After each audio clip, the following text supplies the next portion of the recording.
ஐயப்பனுக்கு மாம்புரம் அப்படிங்கிற இடத்தோட தலைவர் ஒரு ஓலை அனுப்பியிருந்தாரு அப்படிங்கிறதையும், அந்த ஓலையில நீங்க இங்க வந்தீங்கன்னா நல்லா இருக்கும் அப்படின்னு குறிப்பிட்டிருக்கிறதையும் போன எபிசோட்ல பார்த்தோம். இன்னைக்கு எபிசோட்ல பந்தள ராஜாவுக்கு அரசியல் காரியங்கள்ல ஆலோசனை சொல்லக்கூடிய ஒருத்தர் நம்ம ஏற்கனவே பார்த்திருப்போம். ராஜகுரு மாதிரி, அவரை நம்ம ராஜகுருன்னு சொல்லலாம். அவர் உட்காந்து பேசிட்டு இருக்காங்க. அதுல அந்த ராஜகுரு சொல்றாரு, மாம்புரத்து தலைவர் பந்தள தேசத்து மேலேயும் அந்த நாட்டு மக்கள் மேலேயும் ரொம்ப அக்கறை உள்ளவர், தேசப்பற்றும் நாட்டுப்பற்றும் உள்ளவர். அவர் ஏதாவது ஒரு விஷயத்த சொல்லியிருக்காருன்னா அதுல காரணம் இருக்கும். அதனால நம்ம மணிகண்டனை சீக்கிரமா அனுப்பி வைக்கலாங்க அப்படின்னு சொல்லிட்டு இருக்க ராஜாவும், ஆமா குருவே, நானும் அவனுக்கு தெரிவிச்சிட்டேன். அதே மாதிரி மாம்புரத்து தலைவருக்கும் மணிகண்டன் அங்க வர போறதை அறிவிச்சாச்சு.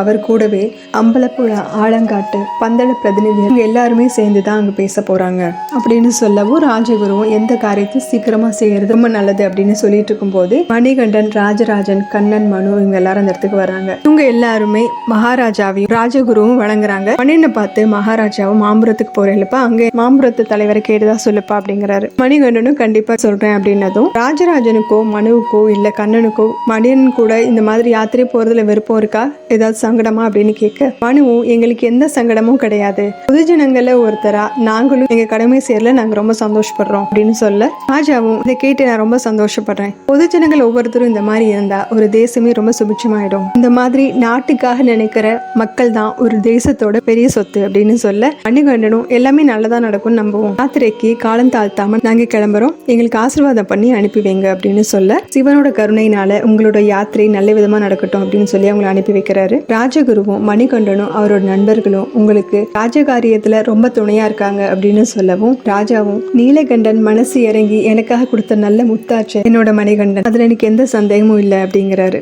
அடுத்த காட்சியில ஒரு கிராமத்தை காமிக்கிறாங்க. இங்க மண்டபத்துல ஒருத்தனை கையில கட்டி வச்சிருக்காங்க, அவன் அழுதுட்டு இருக்கான். இங்க 4 பேர் நின்று பேசிட்டு இருக்காங்க. அதுல மாம்புரத்து அதிகாரியும் இருப்பாரு போல இருக்கு. மற்ற இடங்களை சேர்ந்த பிரதிநிதிகளும் அங்க இருக்காங்க. அவங்களுக்குள்ள என்ன பேசிக்கிறாங்க அப்படின்னா, அரண்மனையை சேர்ந்தவங்க அப்படின்னு சொல்லிட்டு யாரும் ஜனங்களை ஏமாத்த கூடாது, அவங்கள தொல்லை பண்ணக்கூடாதுன்னு இப்பதான் நம்ம அறிவிச்சோம். அதுக்குள்ள இவன் மாட்டிருக்கான், ஒரு வியாபாரி கிட்ட சுங்கம் வசூலிக்கிறோம் அப்படின்னு சொல்லி இவனோட சேர்ந்து இன்னும் 5 பேர் இந்த வேலை செஞ்சிருக்காங்க அப்படின்னு சொல்றாரு. இதுல நம்மளுடைய சம்பந்தம் எதுவும் இல்லை, ஆனா இதுல ஒரு கூட்டமே ஈடுபட்டு இருக்காங்க, அவங்க யாருங்கிறது முதல்ல கண்டுபிடிக்கணும் அப்படின்னு அவங்களுக்குள்ள பேசிட்டு இருக்காங்க. அதுல ஒருத்தர் சொல்றாரு, மணிகண்டன் வந்துட்டு இருக்கிறதா ஓலை வந்திருக்கு, அதனால அவர் இவனுக்கு என்ன தண்டனை அப்படிங்கறத முடிவு பண்ணட்டும், இவனுக்கு நாடு கடத்துற தண்டனை மட்டும் கொடுக்க கூடாது, ஏன்னா எந்த நாட்டுக்கு போனாலும் இதே தவிரதான் செய்ய போறான், அதனால இவனை கொன்றதான் சரியா இருக்கும் அப்படின்னு சொல்லிட்டு இவனுக்கு கொடுக்கற தண்டனை எல்லாருக்கும் ஒரு எச்சரிக்கையா இருக்கணும், குற்றம் செய்யறவங்களுக்கு யாரும் உடந்தையாவும் இருக்க கூடாது அப்படின்னு சொல்லிட்டு இருக்க அந்த இடத்துக்கு மணிகண்டன் அவருடைய நண்பர்களோட வந்து சேர்றாரு. அவர் அங்க இருக்க எல்லாருமே வணங்குறாங்க. அவனை கட்டுகள்ல இருந்து விடுவிச்சு முன்னாடி கூட்டிட்டு வாங்க அப்படின்னு அந்த குற்றவாளியை காமிச்சு சொல்றாரு. அவனும் நேரா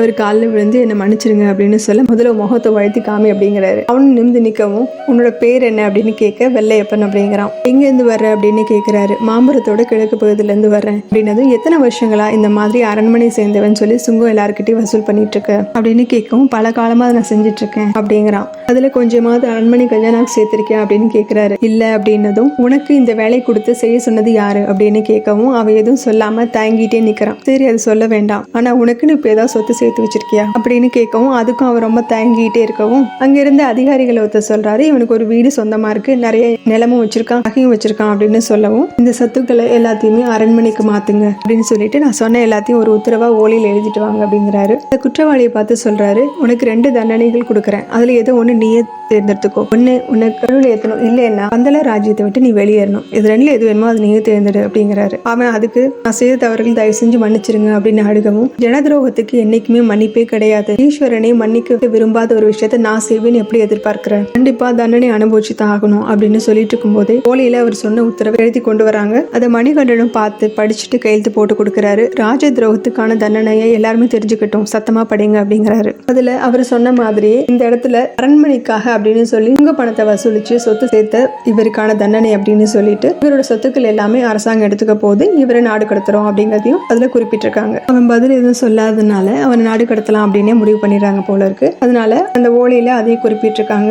இவனுக்கு தண்டனைகளை வழங்கப்படணும் அப்படின்னு பந்தள இளவரசனாகிய மணிகண்டன் உத்தரவிடுகிறேன் அப்படின்னு சொல்லி அதுல எழுதியிருக்கிறத அந்த ஓலை கொண்டு வந்தவரும் வாசிக்கிறாரு. காவலாளிகளும் அந்த குற்றவாளி அங்க வந்து கூட்டிட்டு போறாங்க. இந்த பிரதிநிதிகளும் ஐயப்பனை வணங்க, ஐயப்பனும் அவரோட நண்பர்களும் அந்த இடத்த விட்டு கிளம்புறாங்க. இதோ இந்த எபிசோட் முடியுது, அடுத்த எபிசோட்ல பார்க்கலாம். சேனல் லைக் பண்ணுங்க, ஷேர் பண்ணுங்க, சப்ஸ்கிரைப் பண்ணுங்க, பெல் பட்டன் பிரஸ் பண்ணுங்க. தேங்க்யூ.